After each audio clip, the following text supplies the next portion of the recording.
أعوذ بالله من الشيطان الرجيم بسم الله الرحمن الرحيم الحمد لله رب العالمين بارئ الخلائق أجمعين والصلاة والسلام على أشرف الأنبياء والمرسلين سيدنا ونبينا وحبيب قلوبنا وطبيب نفوسنا وشفيع ذنوبنا أبي القاسم محمد صلى على ثم الصلاة والسلام على آل بيته الطيبين الطاهرين المظلومين لا سيما بقية الله في الأرضين ولعنة الله على أعدائهم أجمعين أما بعد فقد قال الله تبارك وتعالى في كتابه بسم الله الرحمن الرحيم يا أيها الذين آمنوا استجيبوا لله وللرسول إذا دعاكم لما يحييكم الصلوات على محمد وعلى محمد. Last night we began a series of discussion on the subject of how to end negative suffering and based on the feedback I got from a number of the mu'mineen, it was a little heavy going and a little deep in terms of philosophy and psychology. But it was important that we establish a base and get that grounded initially. And tonight, inshallah, we will build on that with a lot of examples and experiences in life that we can relate to before we move on to more new material tomorrow, inshallah. A very quick recap, just to remind ourselves. We started off by saying that Allah subhanahu wa ta'ala in Surah Al-Anfal, chapter 8, verse 24, is inviting us to that which will give us life. And we distinguish life as not being the same as birth. And we said that it is possible for a person to be born but not to be alive.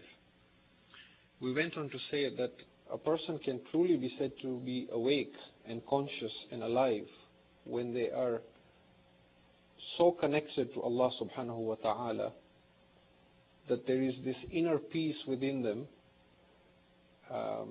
that cannot be disturbed, no matter what physical suffering or emotional suffering is on the outside. And the loss of this inner peace is what we call negative suffering. And we talked about the different types of suffering with examples, and we said any kind of suffering which is negative in its own self, such as anger, anxiety, fear, hatred, resentment, stress, worry, boredom, depression, these are all forms of negative suffering. And that if a person acquires the ma'rifat of Allah subhanahu wa ta'ala, if a person eliminates these negative forms of suffering, then it is possible for a person to go through life suffering a tremendous amount on the outside, but having a peace that cannot be disturbed. And when you speak to a lot of people about spiritual purification and enlightenment and evolving spiritually, you will find that the key concern that a human being has is not so much to have mystical powers and abilities. Most human beings, it is of course of interest, and one will always be curious to know how to achieve such powers. But at the end of the day, a human being is not so concerned about being able to fly in the air or walk on water or read people's minds. Those are all nice to have. The real thing that a human being wants to know is how to end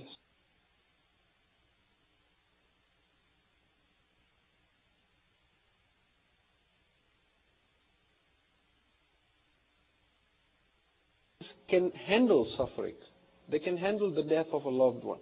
They can handle the news that they are now suffering from an illness because of which they will die in a few months. What they cannot handle is the fact that this suffering appears to be so meaningless. What was the wisdom behind my father or my mother or my child dying, for example? And as a human being begins to struggle with this, that is really the key thing, that I can manage suffering, but I need to find meaning behind it. What is the meaning behind suffering? And inshallah, if time permits, we will get to that. So again, we talked about some of the causes of negative suffering, and we said some of the key things were we have an outdated method of resolving problems. The second thing was we tend to live in the past or in the future more than in the present. And the third we said is most human beings are trapped in their mind and they identify themselves as being the thinker inside them, when in fact the real me is the person who is behind the thinker. When the thinker no longer believes to be that is me, then what remains is the real me. And it's very difficult to attain that status, but inshallah we will talk about methods of attaining that.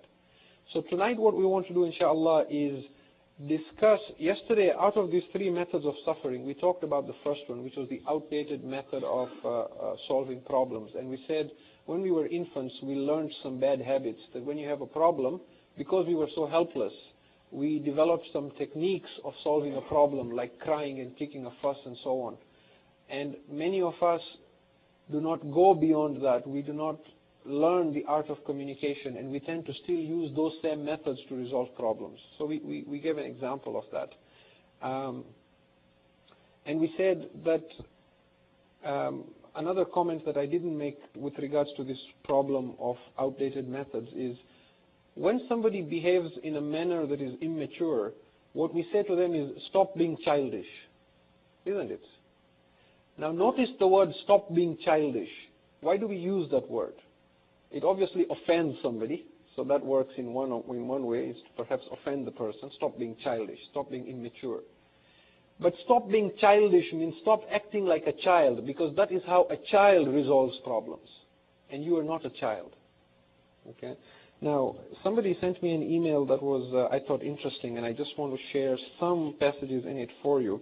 And I want you to see that at the end of the day, all human beings want the same thing they had when they were children, except that human beings are trying to regress instead of progress. And that is where the problem lies. This email that someone sent me is entitled, The Resignation of an Adult. Okay? And this is an adult who says, I'm not going to read the whole thing because I have other things to cover, but just to give you an idea. He says, I am hereby officially tendering my resignation as an adult. I have decided I would like to accept the responsibilities of an 8-year-old again. Then he goes on, and he says, I want to think M&Ms are better than money because you can eat them. I want to lie under a big tree and run a lemonade stand with my friends on a hot summer day, and I want to return to a time when life was simple, and so on and so forth. I want to think the world is fair, that everyone is honest and good. I want to believe that anything is possible. I want to live simple again. Now here, listen to this. I don't want my day to consist of computer crashes, mountains of paperwork, depressing news, how to survive more days in a month than there is money in the bank, doctor bills, gossip, illness, and loss of loved ones. So he goes on, then he says, so here is my checkbook, my wallet, my car keys, my credit cards, and my 401k statements. I am officially resigning from adulthood. And if you want to discuss this further, you'll have to catch me first, because tag, you are it. Okay? Now, what do you see in something like this? What is this person trying to say? That I am tired of being an adult. Because we associate the responsibilities and the problems we go through life as being something that you have to face as an adult. And that if you could be an 8-year-old again, you wouldn't have to go through all this stress. And what I'm trying to share with you in these 5 nights is that it is possible to have the same peace and the same happiness and the same tranquility that an 8-year-old has, without actually regressing and giving up the sense of responsibility that we should be having. If you can recite aloud, Salawat ala Muhammad wa ali Muhammad. Muhammad wa ali Muhammad. So that was the first cause of suffering, that we use an outdated method of solving problems. The second method of solving, the second cause of our suffering was that we live in the past or in the future instead of the present. And the reason for that, we said, was because the mind is trying to fool us into believing that it is really me. It needs to keep constant mental activities going. And the mind has established that there isn't much happening in the present. So to live in the present means to die. The ego is threatened by the present. So it needs to constantly live in the past, using blame or depression or anger, or live in the future, using stress and worry and anxiety and making all those mental movies that we talked about, right? Now, and there is so much noise taking place in the head that we miss out on life itself. That's where we stopped yesterday. So our normal state of existence, which is the case of most human beings, is that we live in the future or in the past instead of the present. And this appears to be so normal that we don't see any problem with it, when in fact it is a very big problem. Now, I'm going to make a statement that will sound a little odd. And the statement is that the past and the future do not have a reality. They are an illusion. What is real is only the present. But what do we mean by that? What we mean is that it is impossible for you to have any experience in the past or in the future.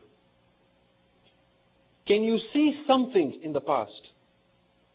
No. You can jog your memory, bring something so vivid in front of you that you actually begin to see it. But when you are seeing it, it's the present that you're seeing it. Can you smell something in the future? Can you hear something in the future? You may be able to use your imagination and think of something in the future to with such intensity that you actually feel that sense. But when you feel it, you are feeling it in the now. Now, one of the questions that I was asked yesterday was, but time and again we have to deal with the future, right? If I have to pay a bill, for example, are you telling me I should live in the present so much that I don't wait and I don't pay the bill until the actual time to pay the bill? That's not possible to live like that. If I'm managing a project, I have to think about the future. And what we are trying to say here is that you can deal with the future when there is a need to deal with a practical issue. But you don't have to make a problem out of it. Did you know, for example, that 80 to 90% of human thought is just repetitive and useless? Most of our thinking has no purpose. We are addicted to thinking. What is the definition of an addiction? An addiction is something that takes hold of you with such intensity that you feel you cannot stop it even though you want to. Whether it's a drug, or whether it's smoking cigarettes, or whatever it is. That's what an addiction is. An addiction is something that you feel, I cannot stop this. And if you say, I'm not addicted to thinking, then my question is, if I ask you to stop the thoughts coming in your mind, can you stop them? Have you found the off button where you can sit and switch off thinking? And most people cannot do that. And that is why we say we are addicted to thinking. So we introduced today the first technique, and we're going to introduce a number of them. The first method by which we slowly begin to disidentify from our mind, where we slowly begin to say, I am not my mind. And this first method is very simple. How to become present, how to live in the now. You sit where you are, and you take a few deep breaths. Okay? Most human beings have so much anxiety in them, they don't even breathe. You should take a full, oxygen is free. People are huffing and puffing. They're like breathing half breath. You sit and you learn how to take a deep breath, fully. Take a full deep breath in and out. And when you have sat like that for a bit, and you find now that thoughts are not coming into your mind, you are somewhat relaxed, ask yourself this question. What is wrong with now? It's a very simple question. What is wrong with now? And the answer will always be nothing. And this is a profound discovery if you lock into it. You can never suffer when you are in the now. Negative suffering, not physical or emotional suffering, remember.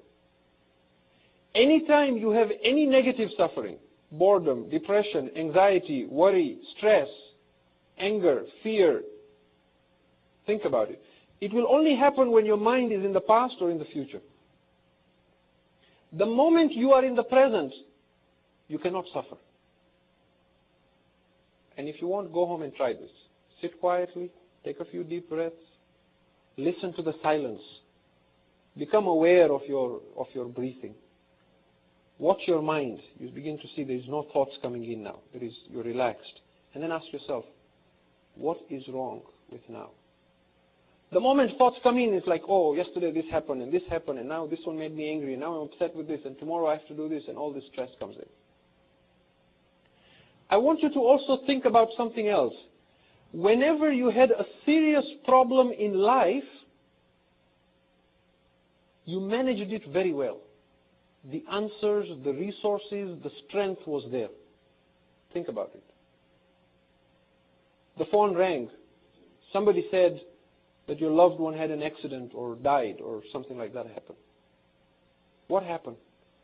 Immediately you sprung into action and you did the right thing. You called other relatives. You called 911 if you had to. You booked a flight. You got on the flight. You got there. You started comforting other people. You went and got hold of a doctor. You spoke to the doctor. You arranged this. You arranged that. If there was a burial to be done, you went to the mosque. You spoke to someone there. You arranged the funeral. Where does an ordinary person get such incredible courage from? All your life, you worried that if something like this was to happen, will I manage? If my parent died, will I ever manage this? What will happen to me? I'll be so depressed. This will happen to me. If my child died, will I be able to manage it? But when it actually happened, you showed incredible courage. Why? The answer is that when it actually happened, you were so much in the present, there was no time to worry. The mind did not have the opportunity to play games. You're beginning to see where all this worry and stress is coming from. This is all things coming from the mind. And to always be in the future is a great cause of stress. Because when you're always in the future, what you are saying is, I don't want the future. I don't want the present. I want the future. When you say, I don't want the present, I want the future, I'm not happy now, I want something else, what you are saying is, I don't want what I have, I want what I don't have. I don't want this job, I want another job. I don't want this house, I want another house. I don't want this wife, I want another. As an example, Yani, I need to go home tonight. Dissatisfaction with the present. I want the future. And this is all the mind. When you learn the art of being happy with the present, you find it's not what you have, it's how. It's not what job you have that is making you unhappy. It's how you're doing the job. You can change 20 jobs. If how we think does not change, you will never be happy. Always waiting for the future. And waiting are of two kinds. There is short-term waiting and there is long-term negative waiting. Short-term negative waiting is waiting in the traffic impatiently. We talked about that yesterday. Waiting in the line at the post office, waiting for someone to arrive. Long-term negative waiting, waiting for a better job, waiting for the children to grow up, waiting to retire, waiting to become rich, waiting to become successful, waiting to make more money. Even those who are spiritual, they're waiting to become enlightened. They're waiting for the future to become enlightened. When you can actually do it now, waiting to become important, waiting to have some social status, these are all forms of not wanting the present and wanting the future. And because the future does not exist, only the present exists, it's impossible to get the future, and the present is escaping us. We are constantly creating this conflict in our lives by running after something that cannot be had and being dissatisfied with what we have. And we quoted a passage yesterday from Carl Jung, where he spoke to this Native American chief who said, we don't know what they want. They're always seeking something. They're always running after something. Why can't they be happy with what they have? So learn to live in the present and be happy with what you have today. And when you are present, every time you feel a little stressed, this is the first technique. The moment you feel a little stressed or unhappy or depressed or bored or anxious or a little jittery or resentful, take a few deep breaths, full breaths, deeply inhale and exhale. Somebody once told me there is actually a hadith from Amir al-Mu'mineen Ali ibn Abi Talib alayhi salam, Allahumma salli ala Muhammad wa ala Muhammad, in which he actually shows people how to breathe, how to sit in meditation and breathe. These are not foreign ideas that we're bringing in from Buddhism or Hinduism. These are very much part and part of Islam. We've just lost these knowledge. Learn to breathe. Even when, for example, you have to do something, you will see, we advise when somebody has to do public speaking, if they're not used to it, or if they have to perform in front of public, they're told, what? Take deep breaths, because that relaxes you. And then once you're relaxed, ask yourself, yes, I want this, I want that, I want to change my job, I want to change this, I want to get this, I want to retire. If I had $1 million, I wouldn't have to work, I could do this. But what is wrong with now? There is nothing wrong with now. So the next time someone asks you, the next time someone tells you, sorry to have kept you waiting, you can tell them, that's okay, I wasn't waiting. I was just happy enjoying the now. I was just happy enjoying the now. I spoke to someone just the day before, and he said something to me, and I don't think he realized how profound the statement was. He had to go to Montreal, so I said, how are you going to Montreal? He says, I'll probably go by bus or by car. I said, why don't you fly? It's faster. He says, you know what, Khalil, the clock is ticking, so it's not going to make the clock slower or faster. Whether I sit at home or sit in the bus or sit on the plane or sit in the car, my life is still ticking at the same pace, and I don't have to get there at a particular time. So to me, it's fine whether I'm here or I'm there. I'm happy wherever I am. That is so deep and so profound. And to have this ability to live in the present is a great gift, because the moment we live in the present, there is a peace that enters our heart. There is a stillness that comes in. There is this calmness and this sense of fulfillment that comes in us, because now we no longer depend on the future to be happy. And the reason for this peace as well, when you live in the present, is because when you are in the present, like we said, the mind cannot chatter anymore. The mind cannot chatter when you are in the present. Try this at home and tell me. And so when the mind doesn't chatter, it becomes silent. When it becomes silent, the ego is on hold. So we connect to Allah subhanahu wa ta'ala. And that is why you're also told when you pray, when you recite du'as, always be in the present. There is a hadith from Imam Jaffer al-Sadiq salawatullahi wa salamu alayhi, Allahumma salli ala Muhammad wa ala Muhammad. He says, Allah does not answer the prayer of an inattentive heart. Where a person recites dua like a parrot, but in his heart there is nothing. Right? You have probably heard, I don't know if I've mentioned this before to you, about the man who trained his parrot to say Ya Allah all the time. I have mentioned this, have I? Have I not mentioned this? Okay, this man had a parrot. He trained him every time to do Asma'ul Husna, Ya Allah, Ya Allah, Ya Allah. And people would come from far and wide to come and see this. Subhanallah, this parrot can say Ya Allah. One day a cat got the parrot, and when it was pulling the parrot away, it was screaming and it was screeching away. So people came to give condolences to the man later on, because your parrot died in such a tragic manner. And the man was grieving, and he says, there's just one thing I don't understand. That all its life it said, Ya Allah, Ya Allah, Ya Allah. But when it was dying, it was screeching and screaming. It was not saying, Ya Allah, Ya Allah, Ya Allah. So the people said, that's because on its mouth there was Ya Allah, but in its heart there was screeching.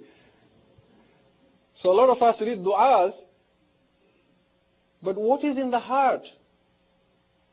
Allah does not answer the prayer of a person whose heart is inattentive. Does that mean that when we are not attentive, Allah is also not attentive? Na'udhu billah. Can He not hear us? He can hear us, but the problem is when we are not attentive, we have unplugged ourselves. So that connection is not there. It's like having a source of power on the wall from which there is a tremendous amount of power. Now that power and energy is there, but you have to be plugged in to get power. If you unplug, you can't blame the power and say there's no power there. So when the mind is chattering, this connection we've pulled the plug basically. And this is the essence of all forms of meditation.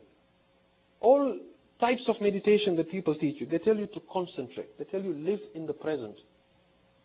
When you're walking, be conscious of the fact that you're walking right now. When you're washing your hands, that's what you're doing. You're washing your hands. And you're happy. What is wrong with now? Don't let your mind... If you look at Adab al-Salat of Imam Khomeini, beautiful book, very profound. And I'm giving all these examples from Islam so that you understand that these ideas are not coming from other faiths or other schools of thought. These are part and parcel of Islam. That if you're closing the door, think I'm closing the door. That's all. It's very difficult to get to that stage. When you leave just now, you go to the car, you close the door, you sit in there, take a few deep breaths. You'll be alone in the car, it will be quiet. Listen to the silence. Then ask yourself, what is wrong with now? And then come and tell me tomorrow what was wrong, if you find anything. Imam Khomeini in Adab al-Salat, he says, if you are in ruku and you are thinking of the sajda, that is ghafla. That is heedlessness. You are heedless, he says. You are ghafil. When you are in ruku, you are just in ruku. Subhana Rabbi al-Azimi. There is no thought that there is going to be a sajda. When you go to sajda, that is all. That is all. There is nothing else. Absolutely nothing else. He says, Imam Khomeini, in his 40 hadith, I don't know if we'll come to those levels of discussions, even though I promised it looks like we won't make it to those chapters, but in one of his chapters, he says, you should be so present, you should not need your memory to keep reminding you of the future.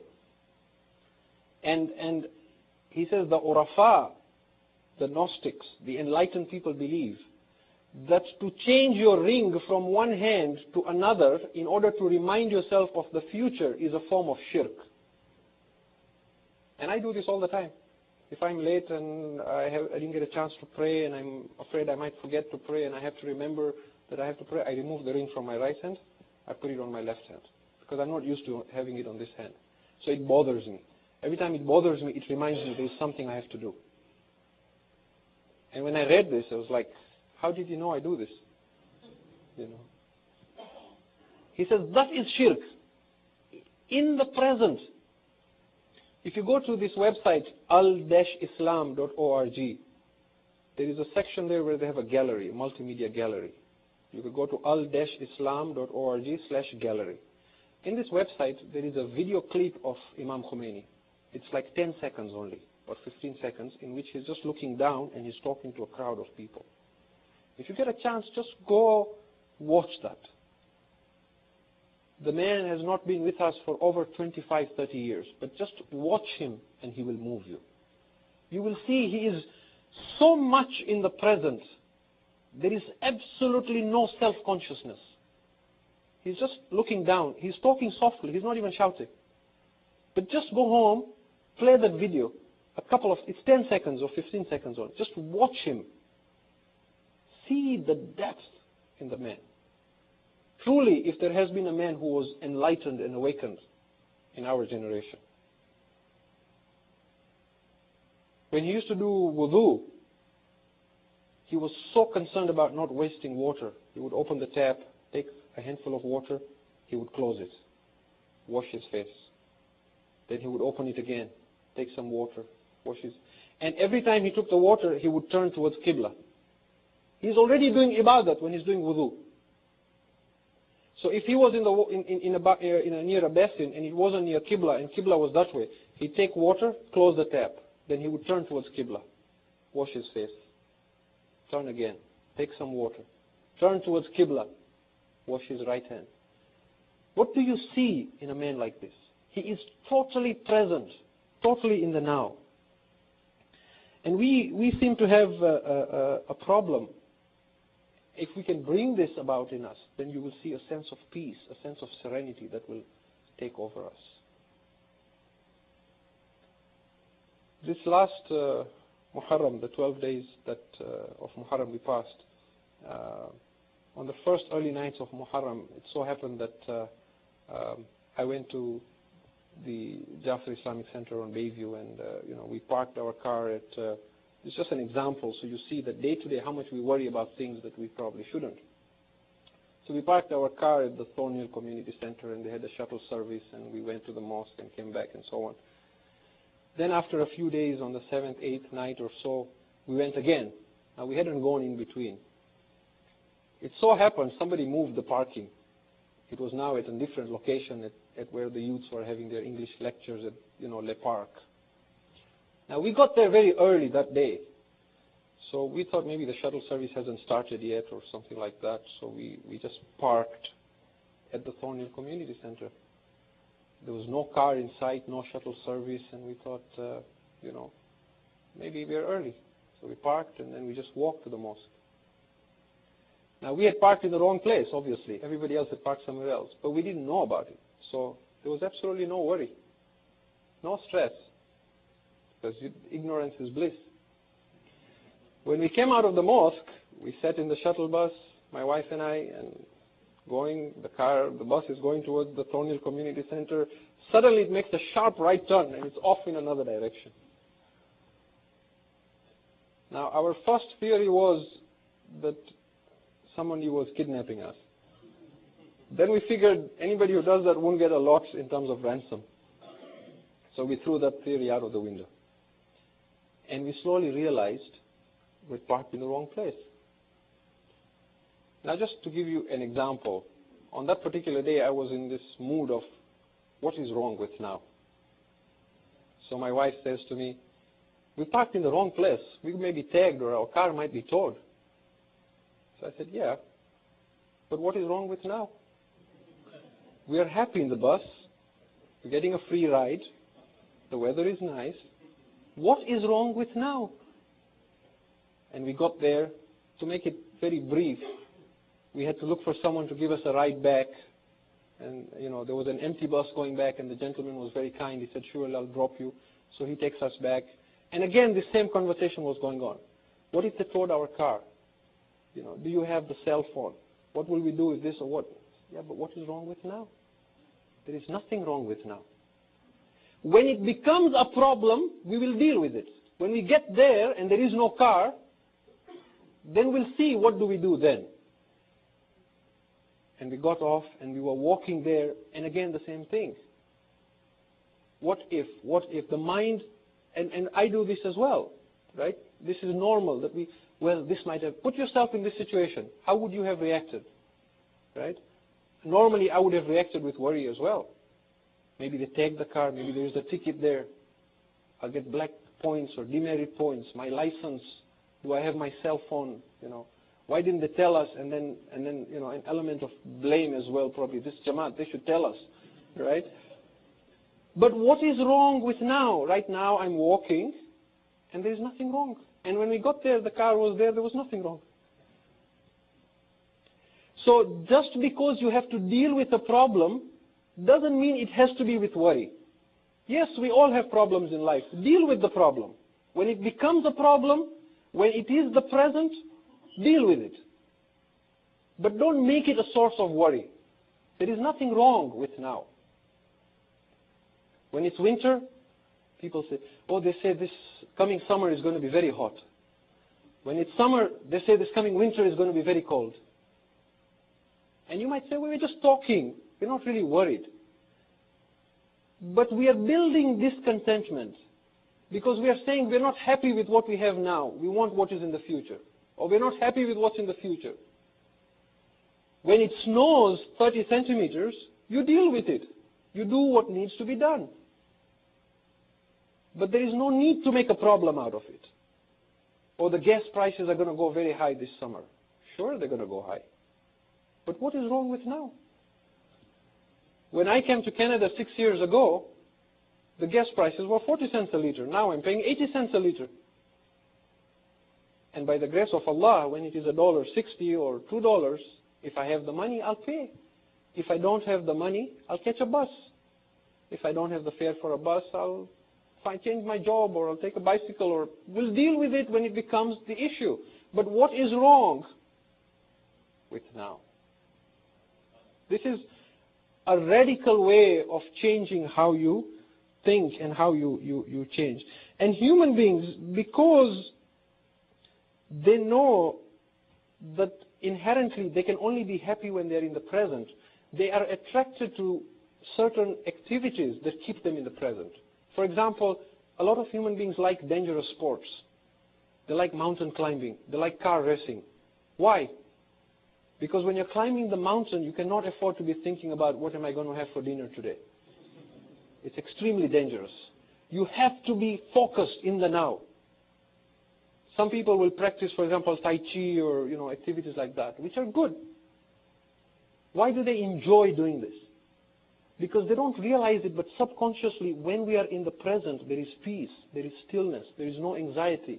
So we like such things. The only problem with these activities is then you become addicted to it. Then you can only be happy when you're climbing a mountain. And you can't always be climbing a mountain. So we are saying there is another way where you don't have to be doing something dangerous or something that is not natural. And in the olden days, the trainers and the enlightened sages and the Gnostics and the masters, when they wanted to train their students, they would keep them in a room, teach them meditation, and then at some point, when the room was all quiet, they would lift a finger and they would hold it like that for a bit. And the whole room would go quiet and everybody is now focused. And then the master would ask, what is lacking now? And the idea was to teach this valuable lesson, that there is nothing wrong ever. There is no negative suffering whatsoever when we are in the present.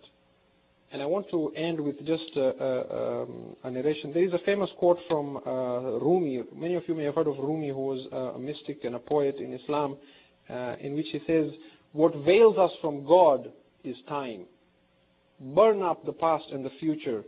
There is no greater obstacle to God than the loss of now. But I want to end with a hadith of Rasulullah sallallahu alayhi wa sallam, Allahumma salli ala Muhammad wa ala Muhammad, so that we understand that this idea of living in the now is not foreign. I cannot stress this enough, because I know your immediate thoughts is, he's teaching us Buddhism, or he's teaching us this, because we have never heard of a lot of these things in Islam. And I want you to see it is there in our books. We're just not talking about them. Listen to this hadith, and then you tell me what you understand from this hadith.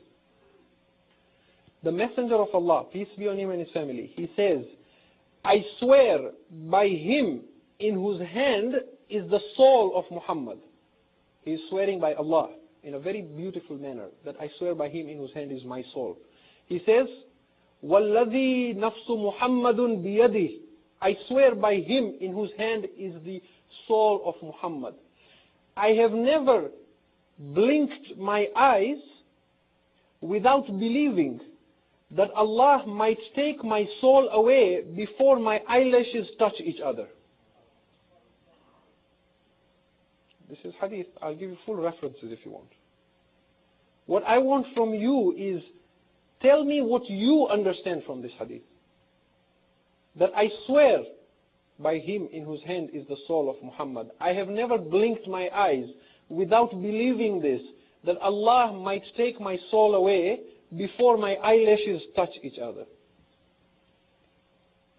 The way I see it, he is saying, I am so much in the present I have absolutely no false hope. I do not live in the future to any degree, not even the blinking of an eye. This tells you something of the level to which the Prophet and the Imams had reached, and how far behind we are, and how much catching up we need to do. So, we were going to cover the third cause of suffering as well, but because of not having time to do that, we'll cover that tomorrow, inshallah. For tonight, though, think about this one technique that we have introduced, which is whenever you have any negative suffering, breathe deeply, bring some sense of peace in you, and then ask yourself, what is wrong with now? If you can recite aloud, salawat ala Muhammad wa ala.